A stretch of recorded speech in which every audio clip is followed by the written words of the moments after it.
it's not there. So it just gives them something to talk about. Make us think they're doing something. But this could change.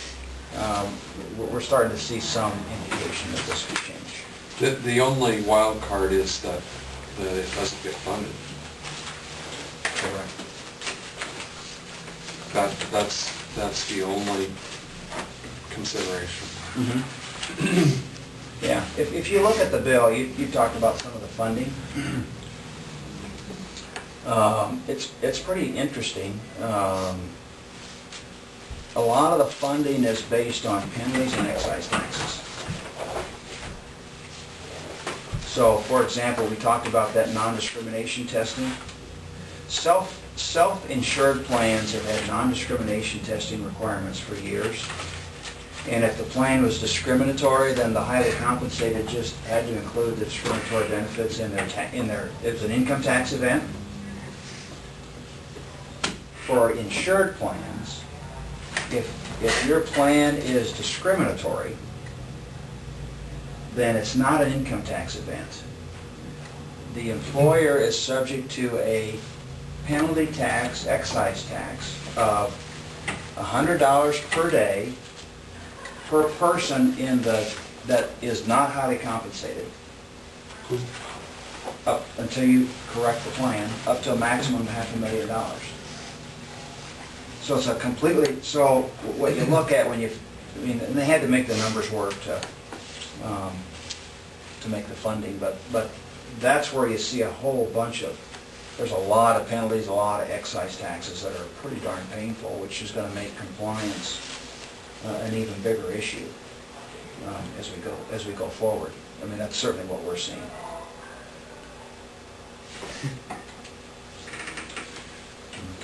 Thanks, Tom. Yeah, very good report. Very thorough and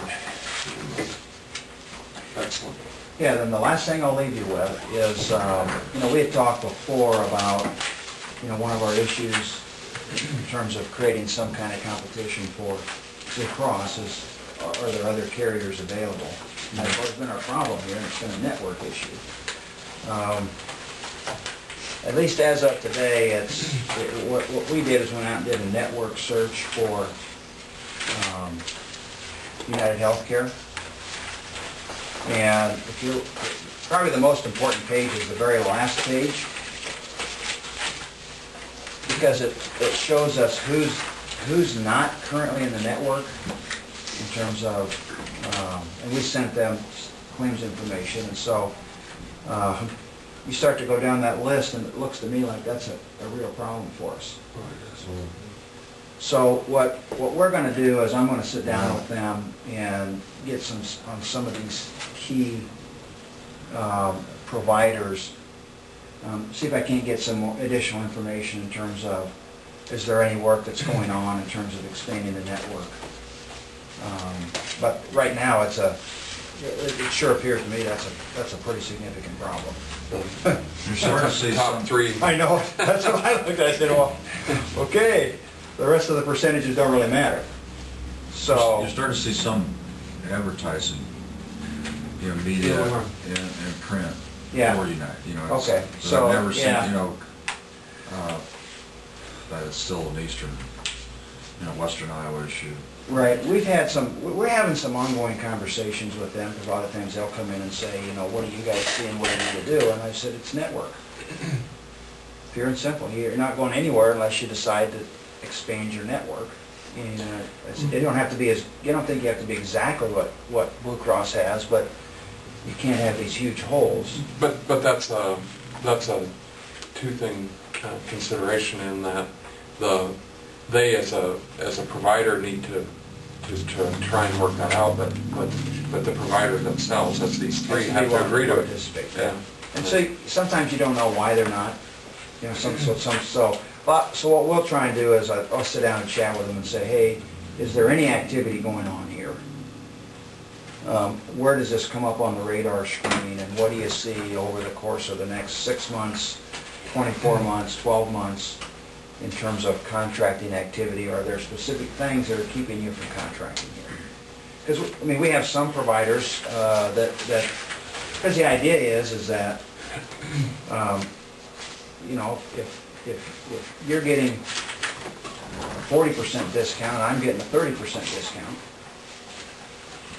well then my premium's gonna have to be different than yours, because for the same claims, I'm paying more money. So some providers aren't prepared to give the same discount as to other carriers that they'll give to Walmart. Is there, I mean, is it a consideration for them, is there leveraging there that says that you can't be contracted with both? Not that I'm aware of.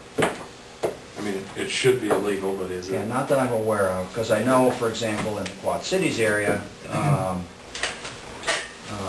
know, we have the old John Deere Health, which is United Healthcare of the River Valley, plus then you have the mothership. And I know that the discounts they get from the local hospital, I mean, that's really where that's your biggest expenses, but you look at others, but their discounts are very comparable.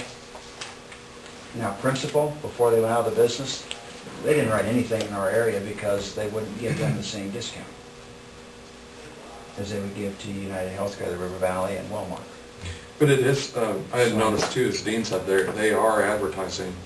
So there may be we have seen it. Yeah, so there may be some activity going on, and like I said, we'll do some additional digging on this and see if there's any activity going on.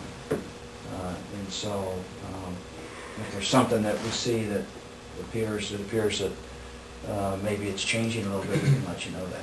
Because that is a huge obstacle, because you look at the top three there. It's pretty hard to have, for Sac County not to have the hospital in Sac City in the network. And the local doctor. I mean, that's just not a very good message either. That one probably wouldn't go over very well. And rightfully so. But the flip side is that we should be able to ask some questions and say, is there a reason why you're not? Is there something we can do to help with that process? Sure. Because you're a consumer, you're a payer, and that affects your options as a consumer. Anything else as far as our safety fund that we need to be aware of, or I mean, we're very solvent in the fact that we've built a good fund there for a number of years on. Yeah, I mean, at this point, while the one plan is over budget, in general, we're still positive by a pretty large margin. So, I don't see anything that causes me any concern on that at this point. And the other thing is it's not, I would be more nervous if I saw the current results and I couldn't tie it into hospitalizations, because that would tell me that we were starting to see more across the board usage.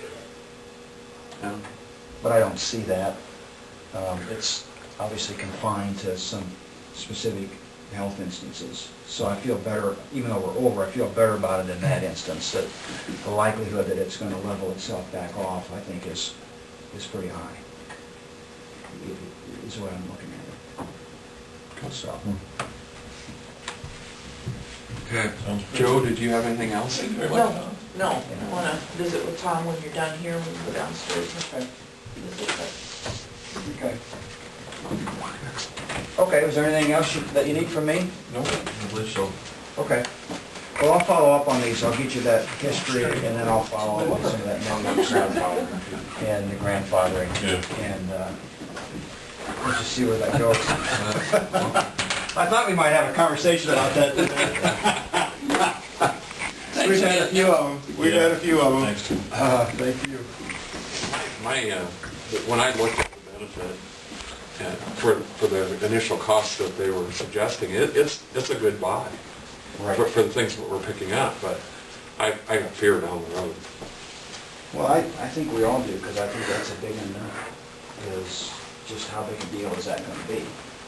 And it's just, what I'm watching, and it'd be kind of interesting to watch, is, I think we're going to see medical practices, I think you'll see some changes in marketing approach. you know, if you know, I'm gonna let people know that, hey, your routine colonoscopy is covered 100% now. Because they're, you know, they're under pressure in terms of what they're getting from Medicare and some of their revenue sources, and so they're having to market different. So this, to me, this is a great opportunity for them. Bargain shop for colonoscopy. Yeah, to get the message out that, hey, Where's your did clinic you know it's 5 miles west of town on the south side of 20? Yeah. So just, you know, file that away and then just say, no, I actually, when you start to see those, you say, that's Tom is right. You see the paper, watch the newspaper and that stuff. I've got the others. Bend over. This is one of our local veterinarians. Bark's worse than the bite. You want me to? Yeah, absolutely. Yeah, okay. Absolutely. Thanks, everybody. Great to see you all. You two should have a good Merry Christmas. Christmas. Merry Christmas. You too, Tom.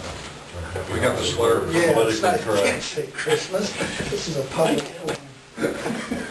Do whatever comes.